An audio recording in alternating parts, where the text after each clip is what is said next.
Kenya is a country united in grief today. 3 days of official mourning are underway in response to Thursday's massacre at a university by al-Shabaab militants. Amid the tears and prayers for the 148 dead, a vow from the president that the extremists will be defeated, and some remarkable tales of survival in the face of certain death. Stephen D'Souza has the details. As the grim task of cleanup from the massacre continues, Kenyans gathered outside the mortuary in Garissa, inside the bodies of 4 attackers. For some here, it's as if seeing them will somehow help make sense of the attack. In the capital, the victims' families arrived at a stadium-turned-crisis center. We want to have hope that she should be found alive or dead somewhere. Those waiting are buoyed by remarkable stories like Helen Titus.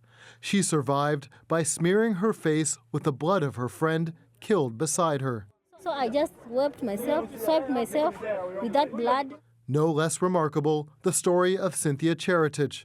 She hid in a closet for 2 days. Then I entered into that place, and then I covered myself with the clothes. During the attack, she drank body lotion to survive. When she was found by Kenyan military this morning, she refused to come out, afraid it was the militants. She described how al-Shabaab separated Christians and Muslims.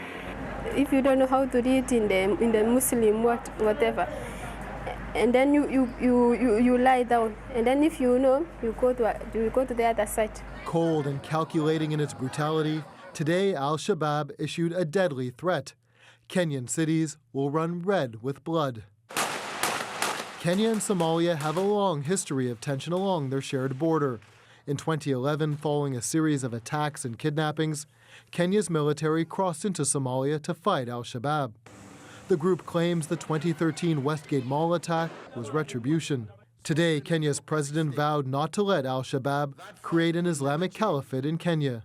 Our forefathers bled and died for this nation, and we will do everything to defend our way of life. Muslim leaders in Kenya called for unity. We should stand together and defeat the intention of the people who want to use terror to divide our country.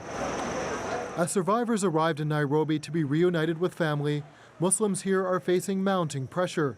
The president said today those behind the attacks are deeply embedded in Kenyan society, and that Kenya's Muslims must do their part in the ongoing struggle against al-Shabaab. Stephen D'Souza, CBC News, New York.